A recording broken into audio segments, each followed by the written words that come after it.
Intellectual understanding is useless without action. Let's move beyond the theory of the shadow and begin the real work. You have read the books, you have watched the videos. You understand the concept of the shadow, that collection of repressed instincts, desires, and traits you have been taught to hide, even from yourself. You can define the term, but your life has not changed. This is because knowledge is not power. It is only potential power. The gap between knowing the path and walking the path is where most people fail. They collect theories like trophies, displaying them in conversation, but they never enter the arena. Today, we close that gap. This is not a lecture. It is a briefing for active duty. The process of confronting and integrating the shadow is a discipline. It is the work of transforming your hidden weaknesses into your most formidable strengths. It is the foundation of self-mastery. We will now equip you with 3 practical foundational techniques from the Jungian tradition. Your task is to listen, understand, and then to act. Our first technique addresses a common and unsettling experience. You feel a constant, inexplicable rage simmering just below the surface. It has no clear source. A minor inconvenience occurs. Someone cuts you off in traffic. A cashier is slow. And this volcanic anger threatens to erupt. You suppress it because you are a civilized person. But the pressure builds.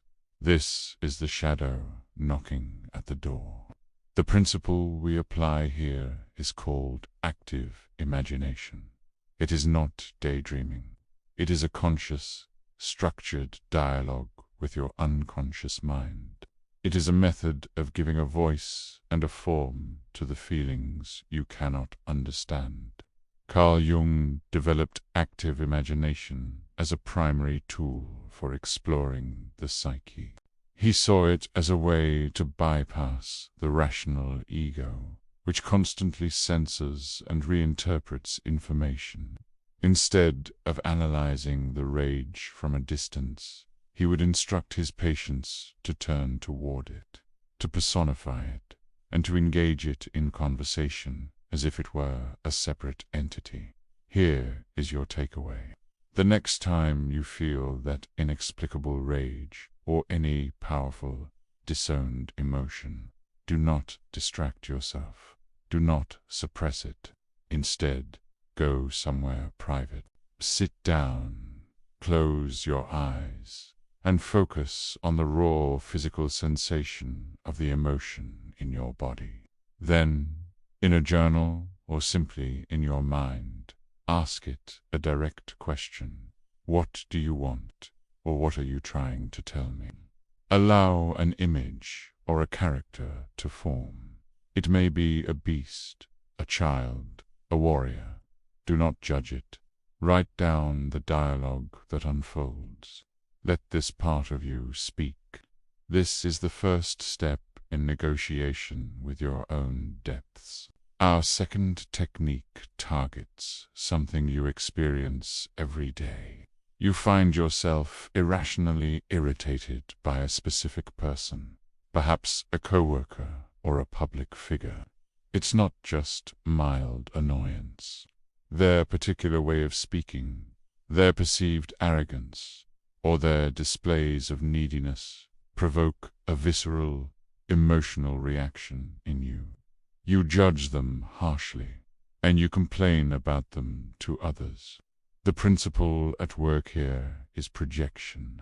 Projection is the ego's defense mechanism of seeing your own unacknowledged and unwanted traits in other people. When a quality in someone else triggers a disproportionate emotional response in you, it is often a sign that you are looking into a mirror. The thing you despise in them is a disowned part of yourself. Jung considered the withdrawal of projections to be a crucial task in the process of individuation. He stated that everything that is unconscious in ourselves we discover in our neighbor, and we reproach him for it accordingly. He taught that these moments of intense judgment are not about the other person. They are invitations to self-discovery. They are signposts pointing directly to what you have exiled from your own personality. Here is your actionable step. Choose one person who consistently provokes a strong negative reaction in you. Take out a piece of paper and write their name at the top. Below it, list 3 specific traits or behaviors that irritate you the most. Be precise. Now, for each of those 3 traits, you must answer this question with absolute, brutal honesty. In what way, or in what different context, do I exhibit this same trait? Perhaps your co-worker's perceived arrogance is a mirror to your own hidden intellectual vanity. Perhaps their neediness mirrors your own repressed dependency. This is called projection hunting. Hunt your projections, and you will find your shadow. This work is not easy, but it is essential. If you are finding value in this direct approach, consider sharing this guidance with one other person who is ready to stop theorizing and start doing. Our final technique is for confronting the ghosts of the past. There is an event or a relationship from your past that is a source of deep-seated shame or resentment.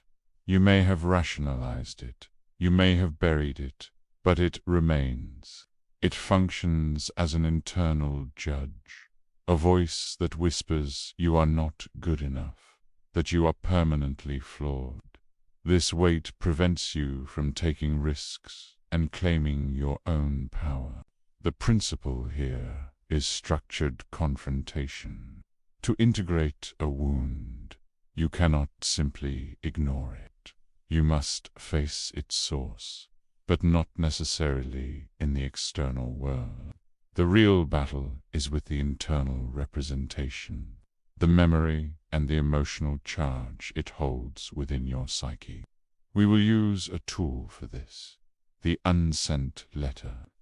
Jung's work was fundamentally about bringing unconscious contents into the light of consciousness to rob them of their autonomous power. Be understood that archetypal figures, the critical parent, the betrayer, the judge live within us long after the external people are gone. To achieve wholeness, one must confront these internal figures and reclaim the psychic energy that is tied up in them. This is your final task. Write a letter. Address it to the person or the situation that is the source of this deep shame or resentment. Do not hold back. This letter is not for them. It is for you. Fill it with every ugly, angry, painful, and forbidden thought you have. Accuse, rage, grieve. Use the most honest language you can summon. Say everything you never got to say. When you are finished, when you feel completely empty, you do not send it. You read it aloud to an empty room, and then you destroy it. Burn it safely, or tear it into 100 pieces. This is a symbolic act of severing the cord, of closing a psychic circuit, and of declaring that the past no longer has dominion over you. Active imagination, projection hunting, the unsent letter. These are not parlor games.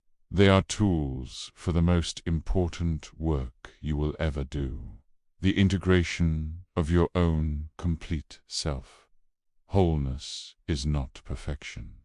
Wholeness is the courage to encompass your entire being, the light and the dark, That is the source of true, unshakable power. Which of these 3 techniques will you try first? State your intention in the comments below. Accountability is a catalyst for action. If you are committed to this path of self-mastery, subscribe and activate notifications. We will be exploring this work at a deeper level. Now, continue your study with the resources available on the end screen. The work has begun.